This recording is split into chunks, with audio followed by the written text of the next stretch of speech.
indefinite integrals. The main two topics of calculus overall are derivatives and integrals. We've done plenty of derivatives. Derivatives are going to continue for like another month or so until we get to May, and then we wrap up the course by talking about what are called definite integrals in chapter 5. If there are definite integrals, well, there must be indefinite integrals, right? Why would you call them definite integrals if there weren't indefinite ones? Or maybe another way to say that is, why would you have if there are indefinite integrals, there must be definite integrals. Kind of a weird bit of terminology. Indefinite integrals are easier. Definite integrals, chapter 5, that's harder. Indefinite integrals, you can just think of as being a symbol telling you to do something. The symbol, called the integral symbol, looks like this. Kind of like an elongated S. And in fact, Leibniz, one of the co-creators of calculus with Newton, thought of this symbol, this integral symbol, as being kind of like an S, because he was thinking of integrals as being kind of like sums, in ways we'll talk about in a month or so. You put the function that you are integrating right there, say like x squared, and you kind of re-emphasize that the variable name is x by writing dx here. Initially, that's just a way to remind ourselves that the variable that we're integrating with respect to, the true variable, is x. Now, you don't see any other variables there, so what else could it be? But sometimes we want to have other variables when we talk about multivariable calculus, which is our second main new topic today, multivariable calculus. Yes, I'm going to talk a little bit about multivariable calculus. In those situations, it's definitely good to emphasize what the variable is, and the dx emphasizes that the variable is x, that we are integrating with respect to. Why is there a d? Is this related to derivatives? Yeah, in some confusing ways that I'm not going to get into. What are we after here? We are after, effectively, the most general antiderivative of x squared. This equals, whenever you see a symbol like this, this equals the most general antiderivative, or antiderivative if you prefer. I usually say antiderivative because it just kind of rolls off my tongue quicker. Of whatever function's there. What's an antiderivative? It's a function whose derivative is that function. Antiderivative or antiderivative.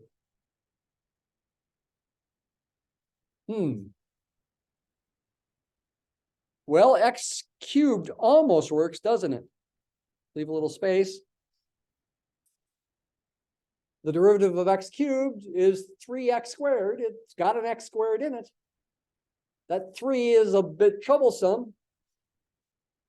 Oh, but wait a minute. I can compensate for that. Just multiply this by 1/3. Right? Because now when I differentiate this, I'll get 1/3 times 3x squared. 1/3 times 3 is 1. Goes away. But I'm still not quite done here, because that's not the most general antiderivative of x squared. I could add constants. I could add 5. I could add 7. I could add 1,000,000. I could subtract 17. Subtract pi squared. I could add or subtract any constant, or effectively, I can add any constant, positive or negative. C is an arbitrary constant.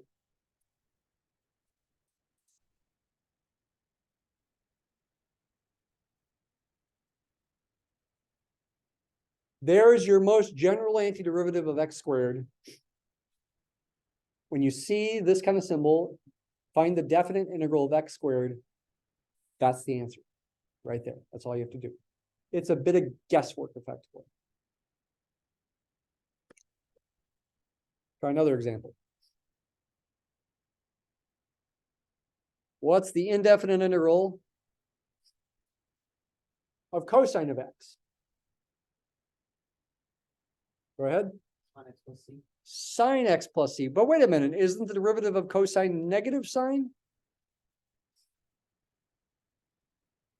Yeah, but that's irrelevant. I'm after a function whose derivative is cosine.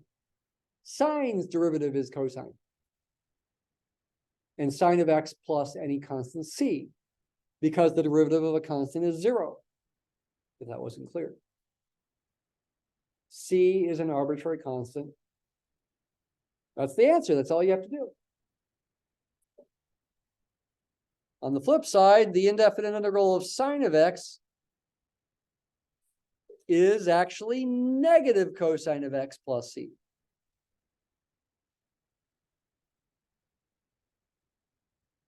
Tricky, right? The derivative of sine is cosine, but the integral of sine is negative cosine because the derivative of cosine is negative sine. So you need a negative sign in front of the cosine so that when you take its derivative, you get positive sine. Is that confusing? But that is reality. That's what's going on. Integral of e to the x is e to the x plus c.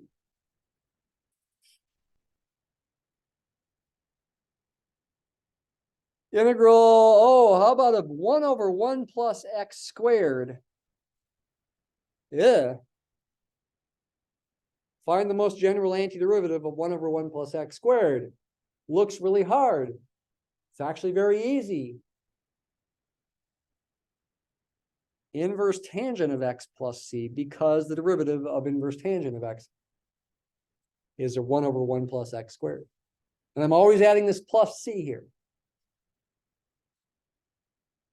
I remind you once again, inverse tangent of x is the same function as arctangent of x, so you can also write the answer like this. These mean the same thing.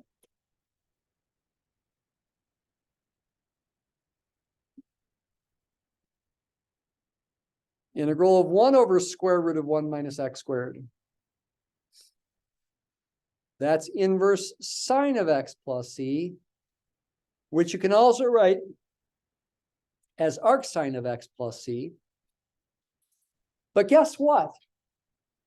The answer here can also be written in another way. Negative inverse cosine of x plus c, but the plus c there would actually be a different c. Should I call it C1? Okay, that's just a remark. People don't typically write that for the answer here. Do you remember the derivative of inverse sine is 1 over square root of 1 minus x squared? And the derivative of inverse cosine is negative 1 over square root of 1 minus x squared. That we did mention that on Friday. So this is really the same thing, though the c's are different. But since c is arbitrary, it doesn't really matter. So even though I called that C1, I could have just called it C. I'm calling it C1 here as opposed to C there to emphasize these C's would be different.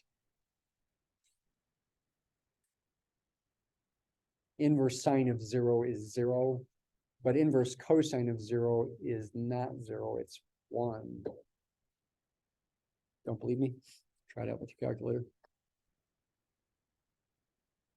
Inverse sine of 0 is 0, but inverse cosine of 0 is 1. Oops, I was wrong. Pi over 2, excuse me. I make mistakes, right? I say things wrong sometimes too. Pi over 2, because why? Because cosine of pi over 2, cosine of 90 degrees is 1. 0, excuse me.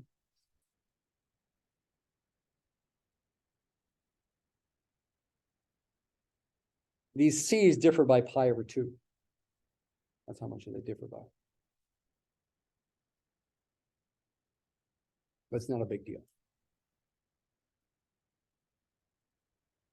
Integral of 1 over x dx.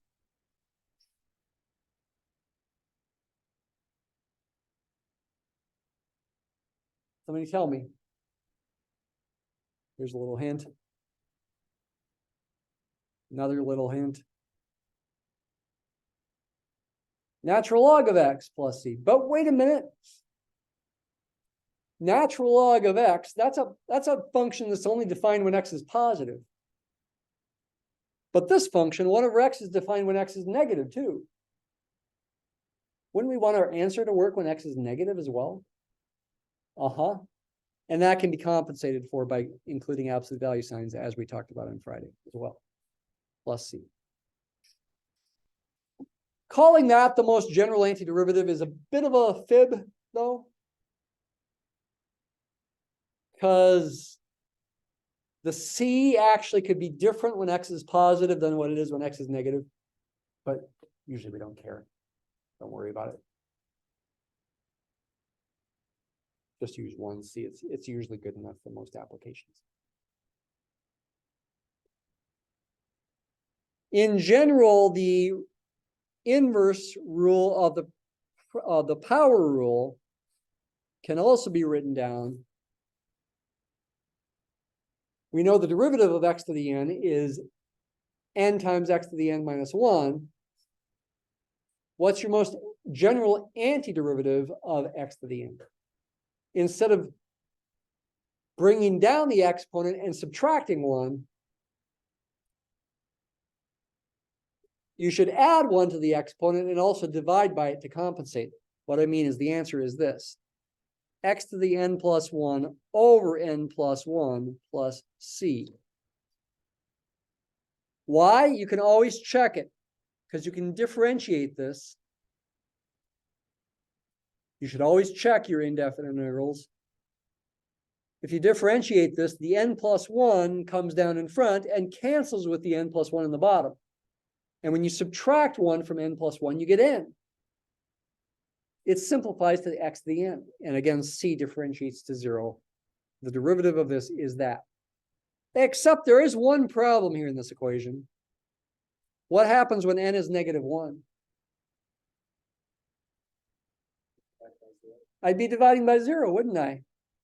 That problem is taken care of by the previous line. This is true as long as n is not equal to negative 1. Here's what you do when n is negative 1. X to the negative 1 is the same as 1 over x. The answer is this one. Weird, but true.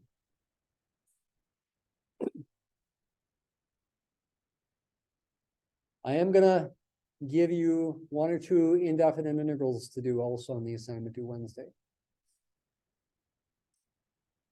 Sometimes your guessing might take a little longer. What's the indefinite integral of cosine of 5x?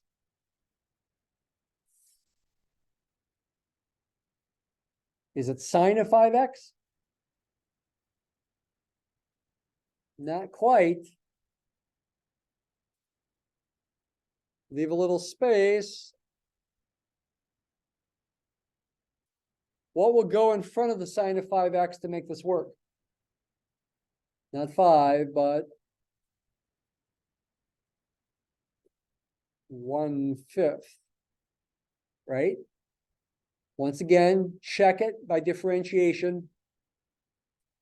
Differentiate this, the 1/5 stays there. Derivative of sine is cosine. Cosine of 5x. Chain rule says multiply times extra factor of 5 to cancel the 1/5 to leave you with a coefficient of 1, which you don't see there because you don't need to write it.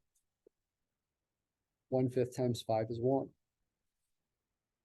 So sometimes it's a little tricky. You're guessing.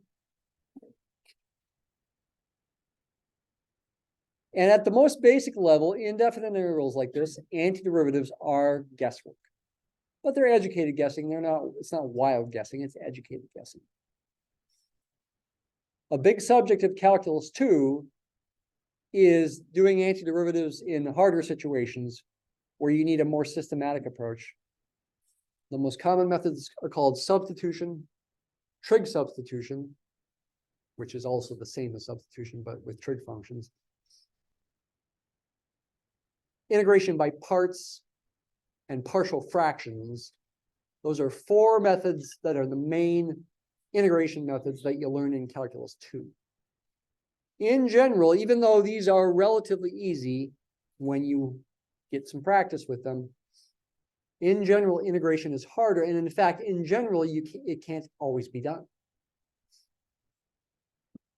If you spent the rest of your life trying to integrate cosine of x squared, guess what? You would not be successful, at least not in the usual sense of the word. There's no simple, the official name is elementary, formula for a function whose derivative is cosine of x squared. Does that mean there's no function whose derivative is x squared? No, it doesn't mean that. It just means it doesn't have a simple formula. That's all. It's what's called a non-elementary antiderivative. You essentially have to define new functions for new kinds of integrals. Functions you've never heard of before. Are these other functions useful? Yep, they're plenty useful. They're just non-elementary, meaning we don't teach them in pre-calculus and calculus. Actually, I teach them a little bit in Calc 2, but not in Calc 1. They are useful. One big place where you have applications of non-elementary functions is in probability and statistics. The normal distribution, the bell-shaped curve, has an antiderivative that is not elementary, but that antiderivative is very important in applications. We can still approximate its values. We just can't write it in terms of functions that we're used to. That's all. It's a new kind of function.